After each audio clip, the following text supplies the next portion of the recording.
Olá, bem-vindos a mais um programa Vida Plena e graças a Deus porque mais uma vez podemos partilhar a Palavra de Deus e posso partilhar a Palavra de Deus com cada um de vocês. Agradeço a todos aqueles que me têm seguido e que me seguem e para mim é um privilégio e uma alegria poder partilhar convosco a Palavra de Deus.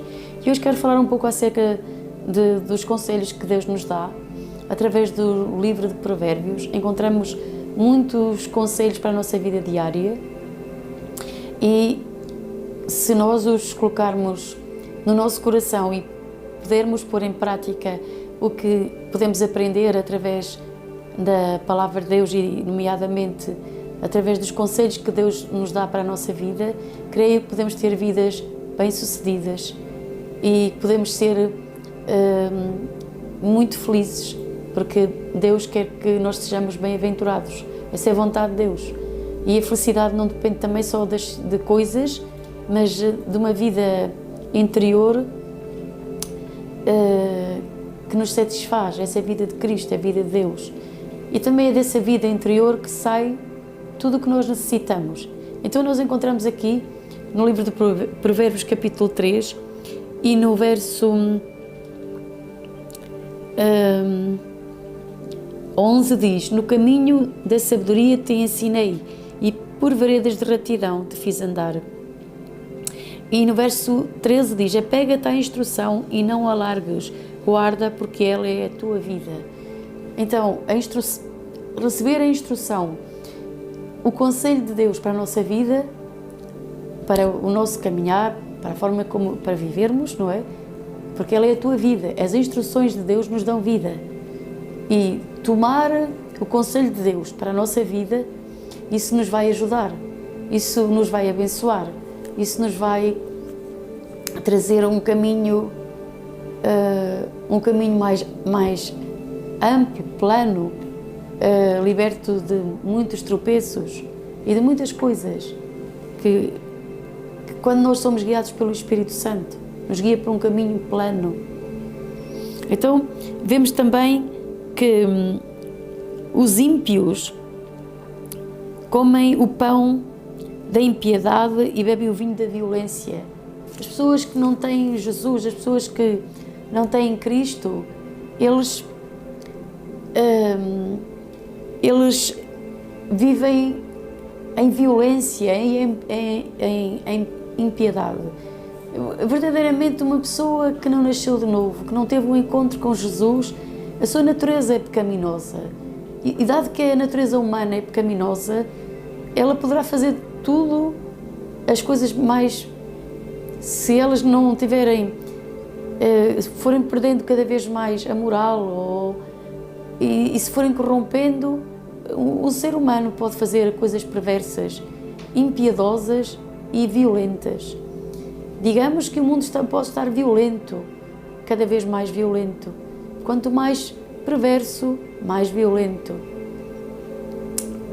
Mas Deus pode mudar a condição do homem quando ele se volta para Deus, quando ele se volta para Jesus, quando ele se volta para Deus, essa condição, essa natureza, ela pode ser mudada e transformada. Então nós vemos que a vereda do justo é como a luz da aurora, que vai brilhando mais e mais até ser dia perfeito. Ou seja, há uma transformação contínua. A luz vai brilhando mais, começa a brilhar, depois vai crescendo, crescendo, crescendo até ser dia perfeito, até que tudo está claro. Ou seja, não há nada, quando está o perfeito dia, não é? O sol, quando é o meio-dia, está aqueles dias de sol claro, vê-se tudo claramente. Isso é o que importa. Quanto mais a luz de Cristo brilha em nós, mais e mais claro será o entendimento e a revelação que temos acerca de Jesus e acerca de Deus em nossa vida.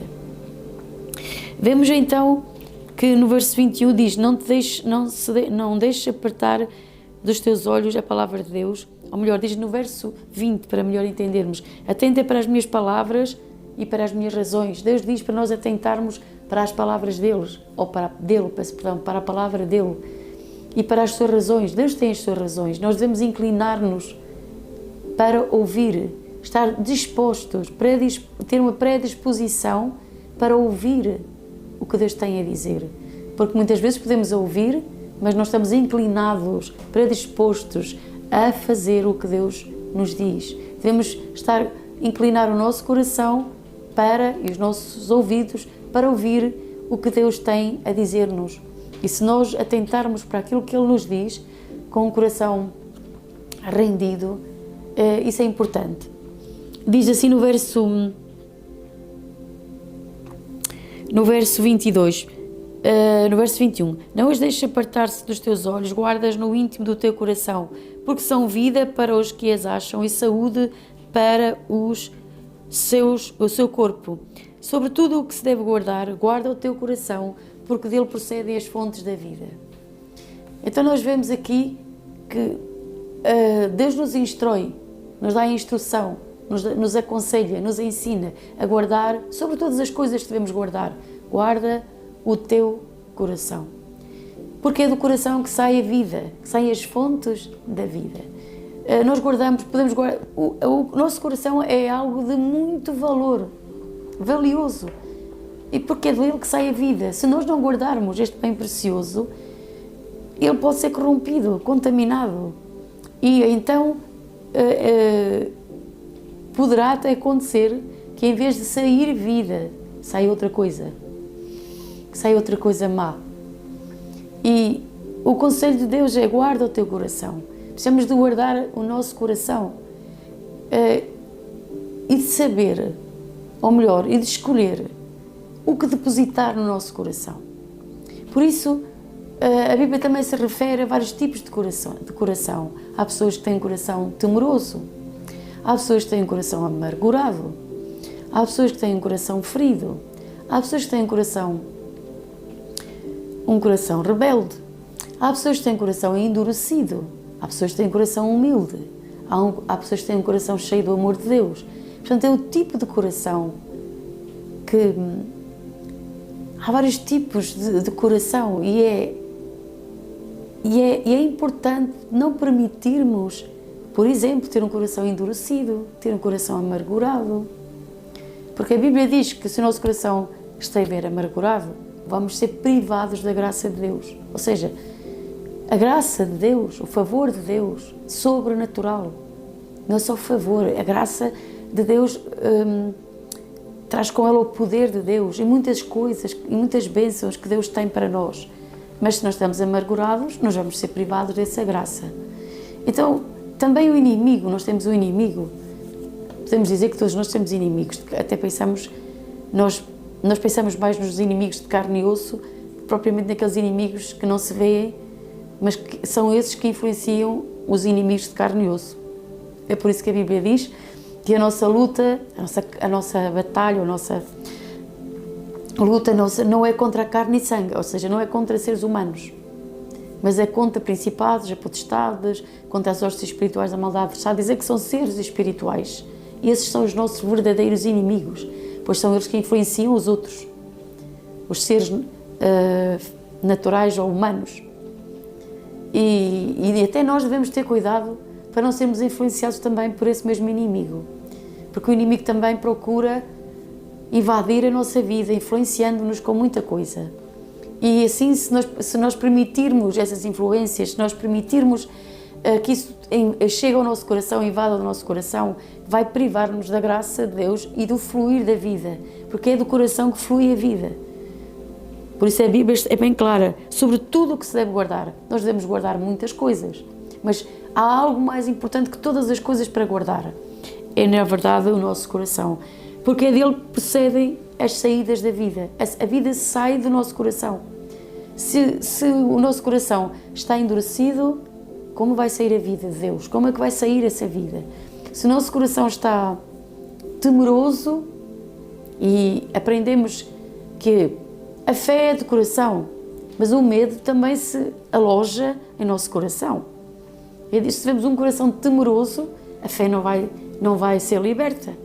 Pelo contrário, vai ser bloqueada, porque num coração não podem estar as duas coisas ao mesmo tempo. Ou somos temerosos, ou temos fé. De maneira que o medo também é um espírito maligno, pode entrar em nossa vida. ou então pode também bater à nossa porta e procurar entrar. Então, também nós, pela fé, devemos expulsar esse espírito de medo e não permitir que ele invada a nossa vida e nos aprisione,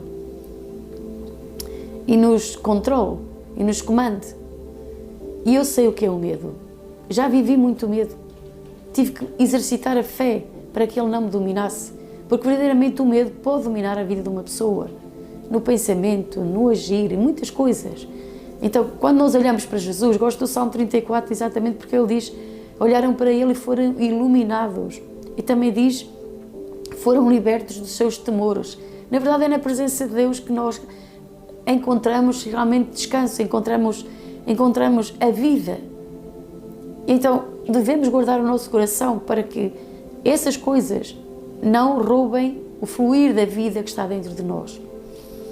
Também pode acontecer que pessoas nos firam, nos ofendam, ao ponto de ficarmos tão feridos e magoados que ficamos ressentidos.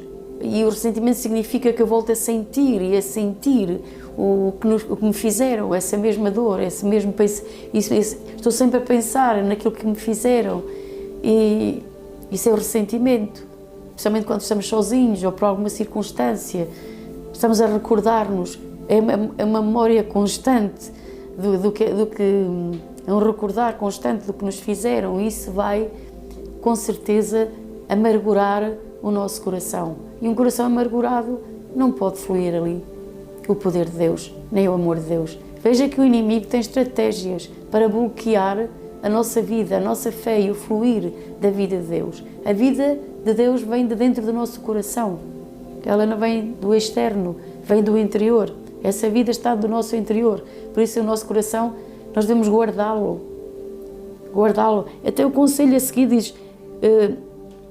diz: desvia de ti a falsidade da boca e afasta de ti a perversidade dos lábios, pois estas coisas vão contaminar o nosso coração e com certeza vão bloquear essa vida interior que está em nós. O que falamos, o que dizemos, tem muita importância. Às vezes pensamos que estamos um pouco distraídos e não damos muito valor ao que dizemos, mas dizemos muitas coisas que não permitem que essa vida, esse fluir de Deus seja liberto do nosso coração e Ele inunde toda a nossa vida. A vida e a força vem de dentro do nosso interior, vem de dentro das nossas entranhas, onde está o nosso espírito. É aí que Deus nos fala, é aí que o Espírito Santo se move, é aí dentro de nós que essa vida flui. E depois diz também: os teus olhos olhem para a frente e as tuas pálpebras olhem direito diante de ti. Também é importante guardar o nosso olhar. Para onde é que nós olhamos? Em que direção estamos a olhar? Davi, no Salmo 101, diz: não porei coisa má diante dos meus olhos. E há pessoas, vamos lá, não se pode crer que Deus faça milagres e que essa vida divina, esse poder de Deus flua dentro de nós quando estamos a olhar para coisas que são más, que nós sabemos que são más. Então, se nós nos permitimos olhar para coisas que não devemos olhar, é evidente que estamos a contaminar-nos, estamos a corromper-nos. Então, a vida não pode fluir de um coração assim. Então, vemos o conselho de Deus. No Salmo 101 diz: não porei coisa má diante dos meus olhos. É um conselho extraordinário. Foi uma decisão poderosa que vemos do Salmo 101, mas até posso ir lá. Assim podemos ver quão importante é para onde nós olhamos, o que vemos, o que falamos, pois tudo isso pode entrar em nosso coração. É como um depósito, você vai pondo lá coisas dentro. Por isso Jesus disse: do seu bom tesouro tiramos as coisas, ou do mau tesouro que estiver dentro de nós. E, como disse no Salmo 101, diz: não porei coisa, no verso 3 diz: não porei coisa má diante dos meus olhos, odeio a obra daqueles que se desviam, nada se me apegará. Um coração perverso se apartará de mim, não conhecerei o homem mau. Está aqui a falar do relacionamento. E nós vemos que ele diz, não porei coisa má diante dos meus olhos. Porquê? Se eu ponho essas coisas diante de mim, certamente isso vai contaminar-me. Por isso é que o Salmo 1 é tão importante na nossa vida. Diz que se nós meditarmos na palavra de Deus, então é como o homem é como uma planta, é como uma árvore que está plantada junto a rios, junto aos ribeiros de água. Vamos lá ao Salmo 1, que é para eu não estar a dizer coisas que não estão totalmente alinhadas, portanto, por isso eu vou lá ao Salmo 1, que é um salmo muito conhecido de nós todos. Se não o conhece, aconselho a que vá, a que medite nele, pois tem ali muitas verdades para a nossa vida, que também podemos pôr em prática, a fim de que possamos ter vidas abençoadas, vidas poderosas. Isso é o que Deus quer. Fala do homem bem-aventurado, fala do homem feliz, do homem bem-sucedido, que é aquele que não anda segundo o conselho dos ímpios. Aí está. Não é o conselho dos ímpios que me vai levar a ter uma vida de sucesso. Eu tenho que escolher em que tipo de conselho é que eu vou firmar a minha vida, em que tipo de conselho é que eu vou conduzir a minha vida. É no conselho de Deus ou é no conselho do ímpio? Eu vou deter-me no caminho dos pecadores, eu vou caminhar nesse caminho, vou deter-me lá, vou ficar lá parado, vou ficar nesse lugar. Não, eu não vou ficar nesse lugar.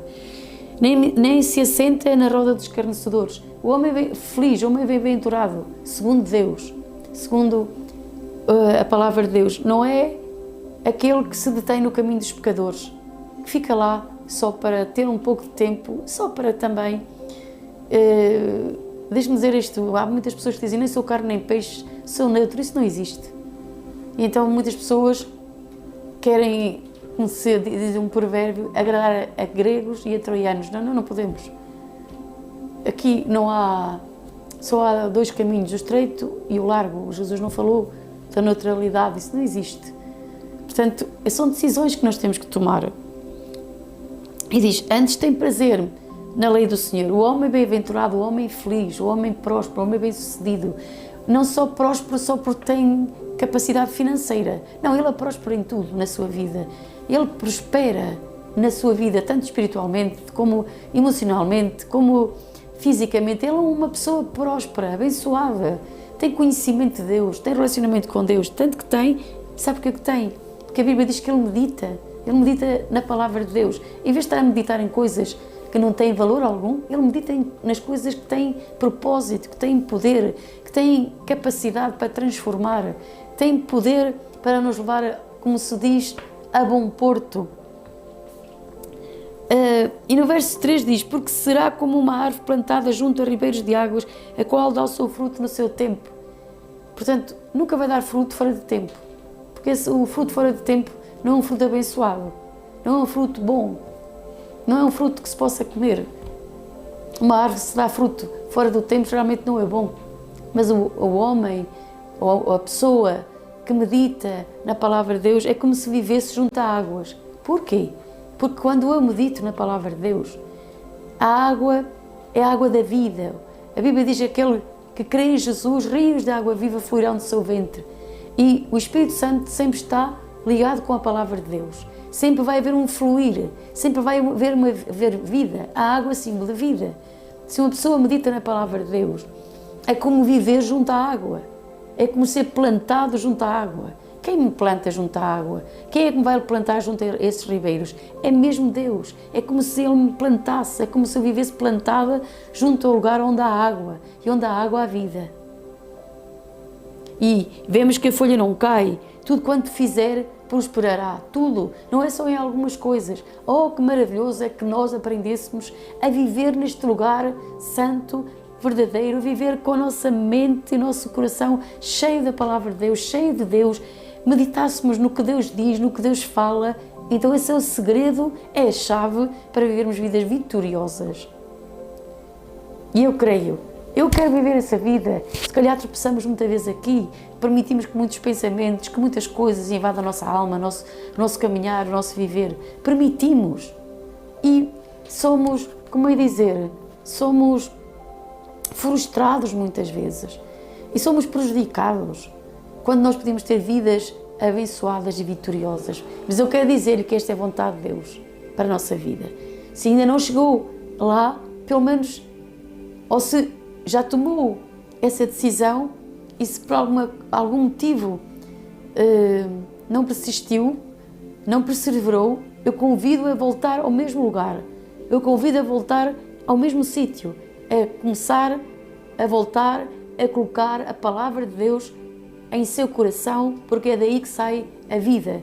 Se nunca o fez, eu convido a fazer, experimente. E então você, ao experimentar, quando temos uma experiência com esta verdade, então você vai ver como ela é uma realidade e como ela é tão poderosa em nossas vidas.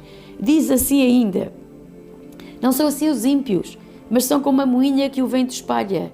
Por isso os ímpios não subsistirão no juízo, nem os pecadores na congregação do justo. Vejam, os ímpios parecem alguma coisa, mas são como a moinha que o vento espalha. A moinha é uma palha muito fininha, que quando vem o vento sopra nela, ela espalha-se, voa, não tem fortaleza para ficar no solo. Ela levanta e voa e vai para um lugar qualquer.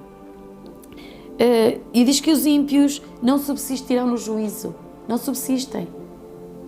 Quando o juízo vem, eles não subsistem. O juízo vem. Quando chegar o juízo, a vida deles não vão subsistir. E também diz que nem os pecadores na congregação dos justos. Diz que os pecadores não conseguem permanecer na congregação dos justos. Bem natural que é isso. Parece que uma pessoa ímpia, um pecador, penso que só tem duas hipóteses. Ou ele se converte e se torna um justo, e isso é o que Deus mais deseja, que na congregação dos justos os pecadores se tornem justos, ou então ele não pode ficar ali. Porque o Senhor conhece o caminho dos justos, porém o caminho dos ímpios perecerá. Deus conhece o nosso caminho, Deus conhece o caminho do justo, daquele que foi lavado, santificado com o sangue de Jesus. Deus conhece esse caminho. Não é importante saber que Deus nos conhece? Mas também diz que o caminho dos ímpios perecerá. O caminho do ímpio pode parecer florescente, mas ele vai perecer.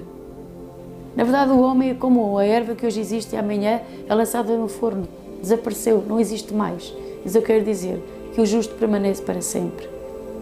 Porque ele confia em Deus. O desejo do meu coração para si é que Deus dê capacidade, Deus lhe ajude a fazer as escolhas certas e verdadeiras, escolhas que trarão o poder de Deus à sua vida, escolhas que lhe trarão vida, escolhas que lhe darão vitória e ter uma vida bem-sucedida. Portanto, o meu conselho é: guarde o seu coração, porque dele procedem as saídas da vida. As fontes da vida procedem do seu interior. Portanto, guarde o seu tesouro maior da sua vida. Deus o abençoe. Até o próximo programa, em nome de Jesus. Há poder nas nossas palavras. As palavras são sementes que podem produzir vida ou morte. Por isso, não fale enfermidade, nem pobreza, nem problema. Fale saúde, prosperidade. Fale a solução. Através do novo livro da pastora Jena Ferreira, vai poder aprender a orar segundo a Bíblia, decretando a cada dia algo poderoso que transformará a sua vida. Fale as promessas de Deus. Declare-as para a sua vida e para a sua família. Como filhos de Deus, andamos por fé e não por vista. A palavra que transforma vidas vai ajudá-la a falar acima das circunstâncias contrárias que, por vezes, parecem montanhas que não podemos mover. Mas se determinamos a elevar-nos acima das circunstâncias e olhar para Jesus, falar a sua palavra e as suas promessas, podemos experimentar o poder milagroso do nosso Deus. A palavra que transforma vidas. Adquira hoje através de www.tuiu.pt. Não perca esta oportunidade.